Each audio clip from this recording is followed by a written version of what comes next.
Sorry, had to dust off this old ass game for background footage.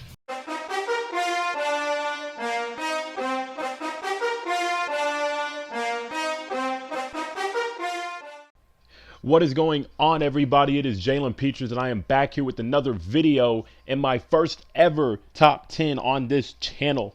And I thought it would be best for me to start off with my top 10 favorite Dragon Ball Z characters. So without wasting any more time, let's get straight into this top 10.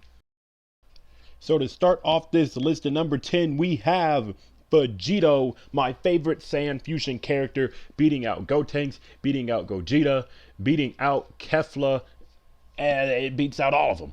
10 is Vegito, and I have always loved Vegito ever since I was a kid. Vegito to me was just always a badass, and if he felt like it, let's be real, if he wasn't like 75% of Vegeta's personality, they would have wiped out Buhan in about, 2 minutes flat. Most likely they would have wiped him out in 10 seconds if they really felt like it. He overpowered Boo. He just came in with all the swagger, all the confidence, all the I'm Vegito, look at me now. And you know, Vegeta was just a really cool character. His introduction was just like, this guy. And then when he came back in Super, I was a little disappointed that he was only used for about 5 minutes. But that doesn't change the fact that Vegito is number 10 on this list. And look at Vegito go. Ooh, after image. But anyway, Vegito to me is just super cool. His outfit is super cool. His look, his personality. Everything about this man was to make you think like, hey, this guy, he is a badass. And they got the message through to me as a kid. And you know, that's my reasoning for Vegito. And here we go. Now I'm about to show you my favorite clip of Vegito. And they got me fucked up thinking I'm about to get a copyright. Would you look at me? I'm setting records. But you can't beat that swag. That is God tier swag and confidence. But anyway, 10 is Vegito. On to the next one. Number 9 on this list is Trunks. From the moment we saw Trunks, this man, I swear I thought he was the new main character. I really thought he was the savior. I thought Trunks was going to be the new main character. I thought the first half of Dragon Ball Z was just going to be Goku. Goku, as a kid, I was like, oh, he's dead. He's done. He's gone. And then Trunks comes, and he just eliminates Frieza's army, chops Frieza into little Frieza sushi bits, kills Frieza's dad. I was just like, I'm set in stone. He's the main character. Look at this badass. He's badass with a bowl cut. Who's badass with a bowl cut? But anyway, Trunks, from the moment you saw him, he was really, really badass. And it was just like, you know what? I like you. I don't like you more than the 8 other people on this list who are ahead of you. But I like you. I do. Everything Trunks does is just like, you know, he's a son of Vegeta. He don't take no shit from nobody. You were cool until Super, but we're not focused on you in Super. We're talking about Dragon Ball Z Trunks. And Dragon Ball Z Trunks was just all that.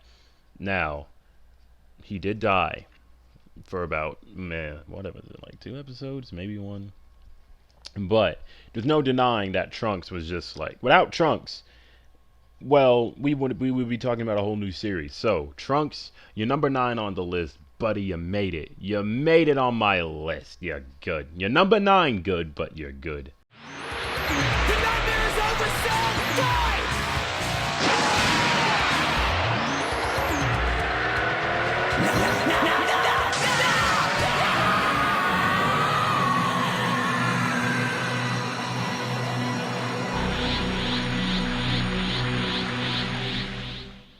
Number 8 on this list is Cell. And what I like about Cell is just, I just think he's a pretty cool guy, you know? And he was never really a villain. He just wanted to achieve his perfect form and fight people. That's really all Cell wanted to do. Achieve his perfect form and fight the strongest to prove his strength and prove that he is perfect. He wasn't actually a villain. And I feel like they didn't do his character justice, because when he started losing, he started crying like a big fucking baby. It was just like, I'm supposed to be perfect. Why am I not perfect? I can't lose to you. You're a child. And stuff like that. But, you know, he wasn't really a villain. I can't stress that enough. He was not a villain. He's not a bad guy. He just had a goal, and he was willing to kill anybody in his way to complete that goal. That's not really a villain.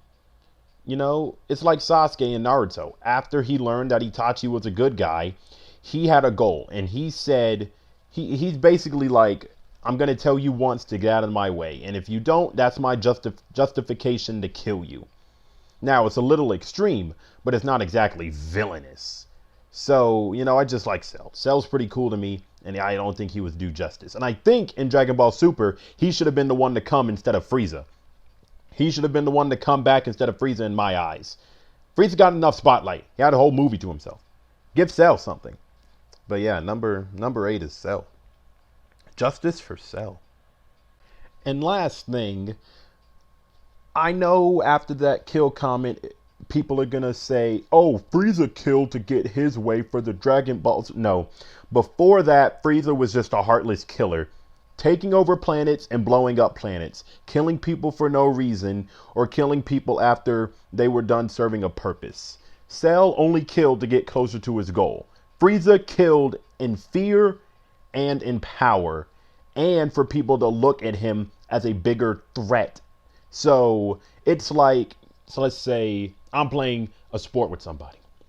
Let's say basketball. I don't want to take it seriously until I have a reason to take it seriously, as opposed to going and facing like little kids and dunking on each and every one of them and bragging and sucking myself off like, oh yeah, I'm dominating you. It's like, well, no shit, you're way better. And that's basically what Frieza was doing, killing people he knew he was way stronger than. So, you know, that to me is me defending the Frieza comparisons that I might get.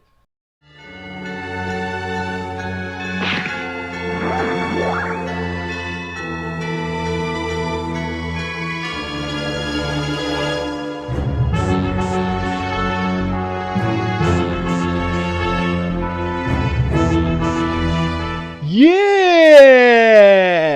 Up next on the list at number 7 is your one and only world martial arts champ, Hotwheels Satan. What hasn't been said about this glorious man who can whip anybody's ass on the planet? Now, before you discredit him, think about it.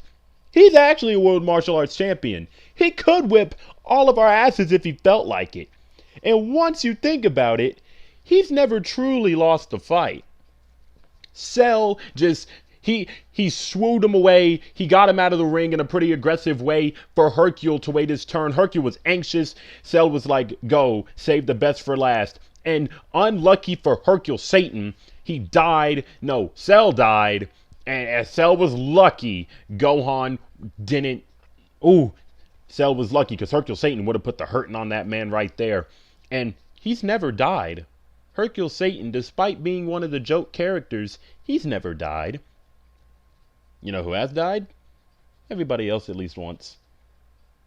Except for Goten and Kid Trunks. Did they?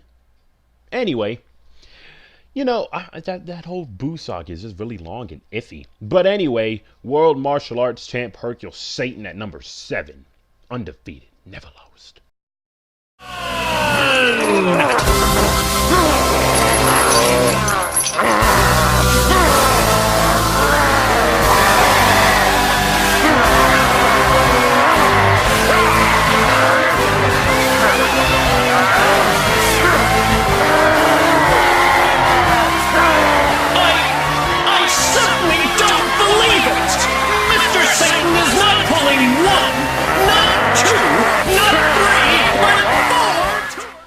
Number 6 has to be the man. Everybody loves this man. The man with the 6-star Dragon Ball on his forehead. Not really. Krillin. Excuse me. The strongest Earthling is Krillin. The best Earthling is Krillin. Everybody's best friend is Krillin. Everybody loves Krillin. I feel like if you make a top 10 characters list of your top 10 favorite Dragon Ball Z characters, and Krillin's not on there, the list to me is instantly invalid. I'm just kidding. But every top 10 should have Krillin, because everybody needs a Krillin in their life. He's always there for everybody, always there for the friends, even when he knows he's about to die. He is in every major Dragon Ball Z arc. The Sand Saga, he's there. The Namek Saga, he's there. The Android Saga, he's there. The Cell Saga, he's there. And in every arc, he plays an important role. One of the last few survivors to face Nappa and Vegeta and the Cybermen. The next arc, pretty much the entire reason they survived on Namek for so long. He protected Gohan. He protected Dende. They went to go get the Dragon Balls. He helped Gohan and Vegeta when they were down and out. Then he got his neck, snapped when he got kicked really hard by Raccoon. And then he blew up, and he was the reason Goku became Super Saiyan. And then in the Android Saga, he came back, fell in love with the Android 18 that eventually became his wife, had the power to stop her, but instead he didn't. And it all ended out well. He has a wife. And he is very strong. And everybody's hating on Krillin because he went square up with Super Saiyan Blue Goku. Might I add, Krillin has unintentionally, without using any of his power, hurt Goku on 2 separate occasions. Maybe more. I only recount 2. If you don't count Dragon Ball. We all know they fought in Dragon Ball. The situations I'm talking about is the legendary Super Saiyan Broly movie when he was just punching and kicking his way around those people who were beating up the Shimoshins, and he rocked Goku in the cheek, and Goku went down, and Krillin wasn't trying. He was just playing around. And then the next bit of Krillin is OP. He threw a rock at Goku and hurt him. Goku, the man who flies through mountains every fight, gets hurt by a rock thrown by Krillin. Krillin. I rest my case. Strongest Earthling. Krillin. Number 6, Krillin. Goku? Hi, Krillin. Goku! Whoa! Goku, you came back! Uh-oh, here goes our ride. And coming in at number 5 is Krillin's best friend, Goku. Now, Goku is the one I feel a great connection with. He gives me this great sense of hope.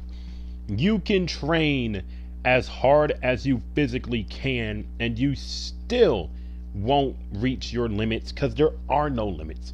Goku is the living embodiment of hard work beats talent when talent does not work hard, unless your name is Vegeta. And Goku, to me, is just a great character. Now, y'all can say he's too morally perfect. Like, oh, he can do no wrong. Like, that's not true. He's very selfish at times. Very mean at times.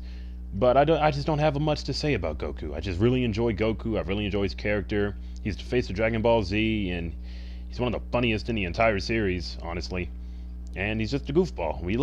Who doesn't love a goofball who can get down and serious when he needs to? That's like me. I love Goku. You're here, Goku. I love you. Okay, use your instincts, Kakarot. Right or left? I'd have to say left. Good. Then I'm going right. That's not very nice. You follow your instincts and I will follow mine. Fine, have it your way. I'm glad I'm not united with him anymore.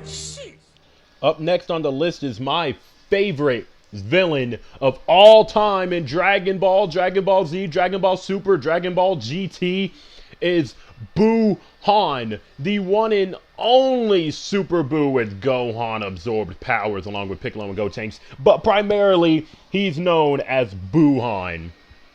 This is my favorite villain. You can ask Linnaeus, my brother. I have loved Buu-Han my entire life. Buu-Han is just a badass. I don't like the way they did his character dirty, but, you know, the moment he became like the most powerful thing ever, he just low-key got bitched by Vegeta and Goku. And if it wasn't for that fact, you'd be in the top 3, my friend.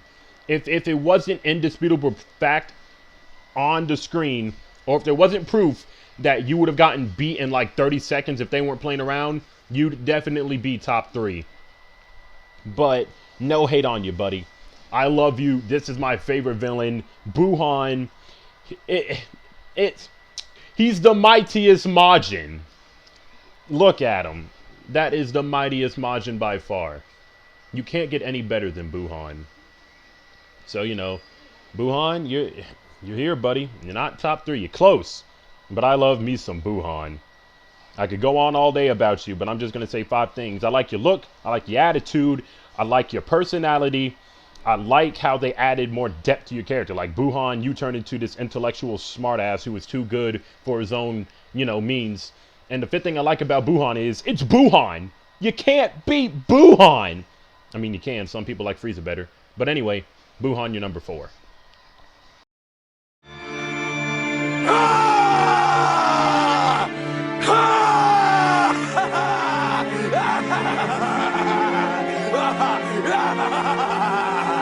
I beat you, fool! No more loudmouth! Majin Buu won! Yes, I did it! Next up on the list is Gohan's dad. He's my dad. He's your dad. He's everybody's dad. It's Piccolo. Everybody loves Piccolo. Every cartoon or anime has that character that you just can't hate. In Naruto, it's Kakashi. In One Piece, it's Sanjay or Usopp. Everybody loves Sanjay or Usopp. In Teen Titans, it's Cyborg. In Chowder, it's Mung Dal. Every anime or cartoon has that one person you just cannot hate. Unless the cartoon is bad, like Secret Mountain Fort Awesome or The Problem Solvers or some other shitty cartoon from my childhood. Whatever.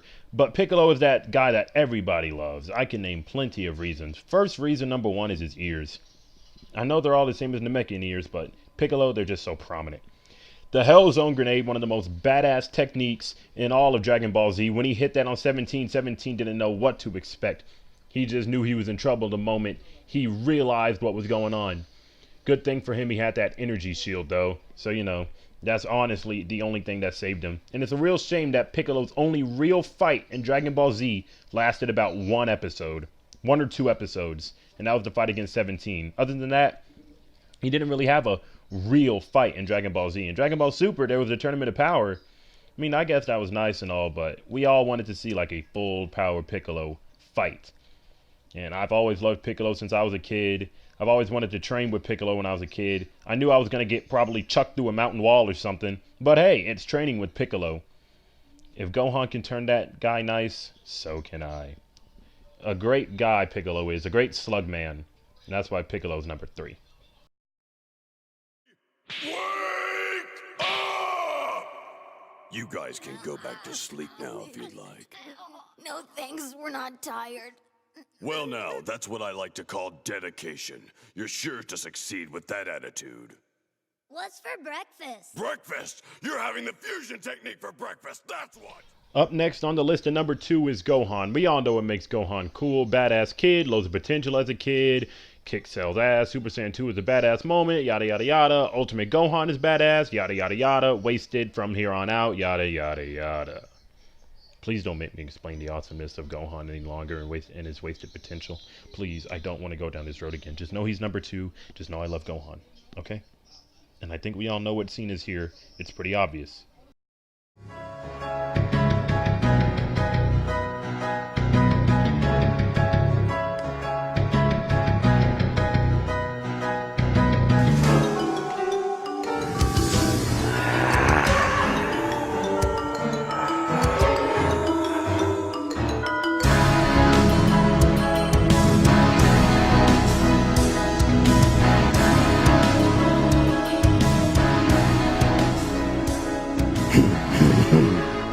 So, Hotshot, you want to fight Majin Buu?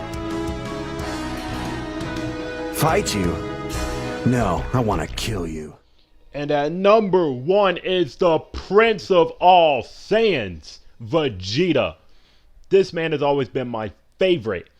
There are too many moments where I've counted in this anime where I have known without a shadow of a doubt after watching, it's like, there's a reason you are my favorite. No matter how much shit he gets for getting his ass kicked, because that's all the writer's fault, Vegeta is the embodiment. What I said about Goku, throw it in Vegeta and multiply it times a million. Gives me so much hope. Tells me to never give up. Just keeps going. There are no limits to what this man can do. He is still right next to Goku. He is not behind Goku in power. He is next to Goku in power. And the only thing Goku has on him is stamina. Vegeta is right there with Goku, all without the same help provided for Goku. Goku has had many teachers, many masters. Vegeta's been doing this all by himself with some gravity training or just, getting naturally stronger. He wants to be the very best like no one ever was, and you can't tell Vegeta that he's not the best because he'll just go out and prove it. He'll do things just to prove that he's the best. It might not always work, Cell, but he tries, and he goes out there and he gives it his all. There are so many badass Vegeta moments, and he's Vegeta. He's the Prince of all Saiyans. He's the greatest, and in my eyes, the best Dragon Ball Z character, and he has taught me. He takes a lot of L's. Vegeta takes a lot of L's. But still, after taking all these L's, he has taught me to never, ever, ever, ever, ever give up. No matter how many L's he takes, he always gets right back up. No matter what. The Prince of all Saiyans is #1. No changing that. Anywho, I hope you all have enjoyed this longer than usual video. Like, share, subscribe to be notified of all my future gloriousness, and my next top 10 will probably be Naruto related, either characters or jutsus. But either way, I will see all of you later. Think I'm be fucked up if you think I'm about to get a copyright.